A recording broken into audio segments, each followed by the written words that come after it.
so much for joining me. Thank you deeply for having me. It means a lot. Thank you.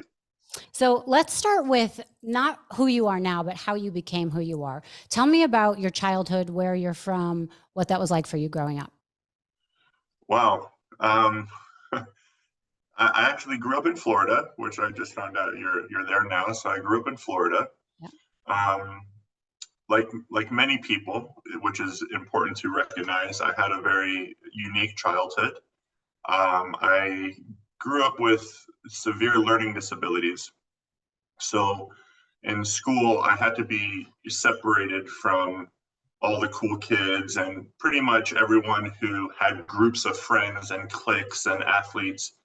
I grew up with severe learning disabilities, ADD and ADHD and all these things. And I spent most of my time, the majority of my time, either alone or with animals. I didn't have many friends or many people to go to uh, for really anything, and I always wanted to fit in. It's not that I didn't care. I wanted to fit in.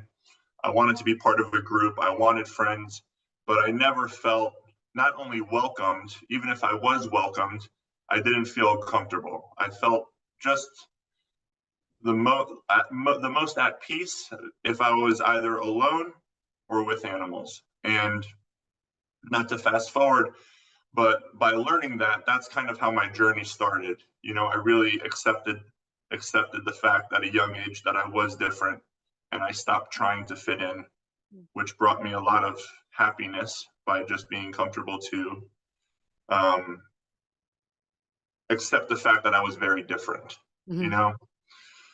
And I started going to animal shelters as often as I could. I would even run away from school sometimes. There was an animal shelter about a mile down the road from where I went to school, and I would go there during lunch and breaks. I would go there all of the time. They thought I was. Luckily, I've always been very tall for my age. I always looked older, so they thought I was, an adult, but I was quite young. And I would go and I would just sit with the animals, and I used to bring them food from my cafeteria and treats, and um, yeah, it was just different. I can't explain it. I look back at my childhood often now. Like I always look back at that little boy, and it's interesting that I don't feel I'm much different now. Mm. Besides, the insecurity aspect, I was of course very, very insecure. Um, Pretty much throughout my entire, even up until my young adult life, until my mid 20s, very, very insecure, very lost. I never understood what I was doing here. And a lot of the questions I asked myself as a little boy, as just a kid, I still ask myself today. It's interesting. I'm doing what I always envisioned I would do, but my mindset isn't much different. Right. So did your parents get you a pet of your own, or you had to go and volunteer to go see other animals? It was really sad because I had a pet, and I became allergic to dogs, and allergic to anything with fur. I had severe allergies. I was always sick as well. And looking back at it, it was definitely because of stress. My parents were always screaming at each other. They were very, very loud and very negative about everything. And it was, they're still alive. So I always feel a little bit of guilt when I talk about it. Mm.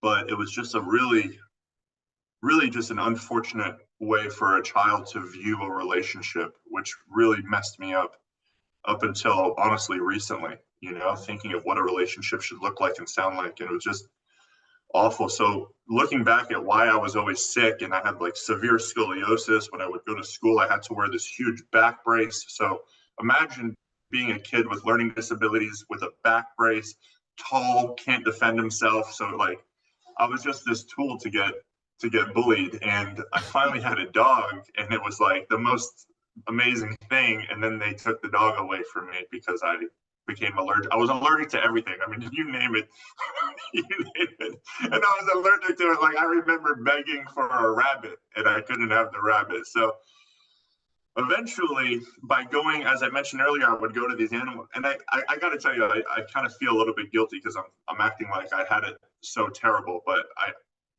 everything that I went through, without a doubt, has shaped me to what I'm able to do now, and to have the compassion I have for not just animals but people. Yeah. So as I talk about my childhood, I want you to know that I really don't regret a thing.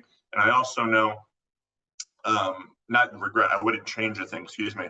But I also know that my parents, understanding who they are now, really did the best that they could at the time. They really were doing their best, and in their minds, were the best parents in the world. So I just want to say that. But by ignoring the fact that I was allergic to dogs and going to the animal shelters, I think that I built a strong enough immune system to where I wasn't allergic anymore. And eventually I was able to get a dog. Yeah. Oh, wow. That's amazing. I think what you said was so important because so many people look back on their lives and they have a lot of regrets or guilt or shame, or they feel really bad about their childhood and want to change it so much. But I think it's so important for people to realize that that shapes who you are. And unless you have lows or things to, compare to what's good, you don't know the difference. Like there's such a You pendulum. know, You have to be able to feel, the negative to be able to feel the positive. And it's such a great thing for people to realize that who you are is shaped by where you came from, and you can just learn a bunch of lessons. And it's okay to kind of be in it and know that that's shaped who you are and you're a better person for it, instead of wishing it was different, right?